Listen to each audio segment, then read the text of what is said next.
আসসালামু আলাইকুম, কেমন আছেন সবাই? আশা করি সবাই ভালো আছেন, সুস্থ এবং সুন্দর আছেন। প্রথমে ভিডিওটি দেখুন। এইবার ক্ষতি করো তোমার কি দেয় জানি আব্বার দেয় জানি তো তুমি কামটা গীতা করলো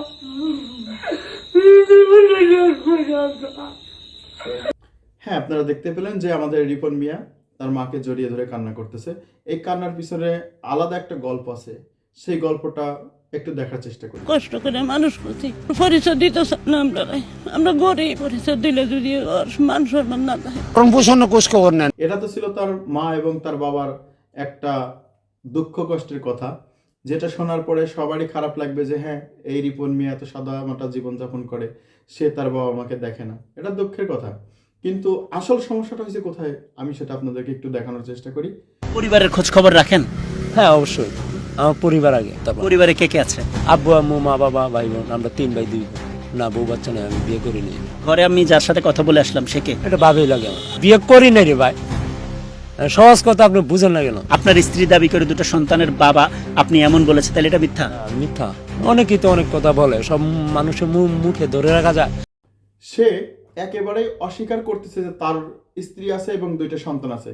সে বারবারই বলতেছে সে আমার ভাইয়ের বউ, আমি বিয়ে করিনি। এইখানেই গল্প শেষ। ভাই শেষ, গপ শেষ। না না, এখানে গল্প শেষ হলে তো হবে না রিপন মিয়া। সেই সাংবাদিক আপনার কাছে আসার আগে আপনার বাড়ি থেকে ঘুরে আসছে, আপনার স্ত্রী এবং আপনার সন্তান এবং আপনার বাবা মা তাদের সাথে যোগাযোগ অলরেডি হয়ে গেছে। বিয়ে আমরা করাইছি, বাচ্চা কজন? বাচ্চা এক ছেলে এক মেয়ে। আপনি এখানে যদি বলেন যে এখানেই গল্প শেষ, তাহলে তো হবে না। যাই হোক, আপনি যখন এই কথাগুলো বলেছেন, কেন বলেছেন, কি উদ্দেশ্যে বলেছেন সেটা আমরা জানি না। তবে একটা কথা একটু মনে করাতে চাই, কিছুদিন আগে আপনি বলেছিলেন যে আপনার ফ্যামিলি ঠিক মানে সব ঠিক। আমার হচ্ছে মেন হচ্ছে ফ্যামিলি যদি ঠিক থাকে, এই যে আমি এখানে বসে রয়েছি, গপ করতে ভালো লাগতেছে, আমার ফ্যামিলি ওদিকে ঠিক আছে। ঠিক, আপনার ফ্যামিলি ঠিক থাকলে আপনি এখানে বসে গল্প করতে পারবেন, কোনো সমস্যা নেই। কিন্তু আজকে আপনি যে গল্পটা ক্যামেরাম্যানের কাছে বলে ফেললেন বা এই সাংবাদিকের কাছে বলে ফেলছেন, তার আগে আর একটা গল্প হয়ে গেছে, যেটা আপনার ফ্যামিলি ঠিক নাই, কিন্তু আপনি এখানে ফ্যামিলি ঠিক থাকার চেষ্টা করছেন। এটাই বাস্তব, এটাই বাস্তব। এটাই বাস্তব। I love you. তো যাই হোক, ব্যাপারটা তালে গোলে গোলাই গেছে।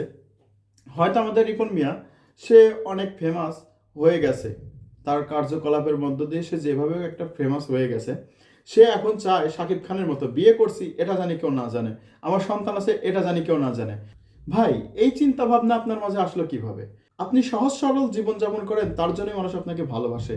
আপনার এই সহজ সরল চলাফেরাই আপনার মানুষকে এত বিখ্যাত করে তুলেছে, কিন্তু আপনি আজকে যে কাজটা আপনার অজান্তেই করে ফেললেন, সেটা বড় একটা ভুল করে ফেলছেন। এখন এই যে আপনি আপনার মায়ের কাছে এসে কান্নাকাটি করতেছেন, বলতেছেন আমি কি তোমাদের ভরণ পোষণ দেই না, বা আমার আমার এত বড় কেন ক্ষতি করলে? ক্ষতিটা আসলে তারা আপনাকে করে নাই, ক্ষতিটা আপনার ক্ষতি আপনি নিজেই করে ফেলেছেন।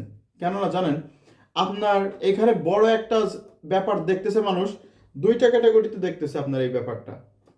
প্রথম, আপনি আপনার বাবা মাকে ভরণ পোষণ দেন না, বা এটা এটা হতেই পারে, কেন না হতে পারে আমি বলি, আমাদের সমাজে অনেক অঢেল সম্পদের মালিক আছে যারা তার নিজের বাবা মাকে দেখে না, বৃদ্ধাশ্রমে রাখে।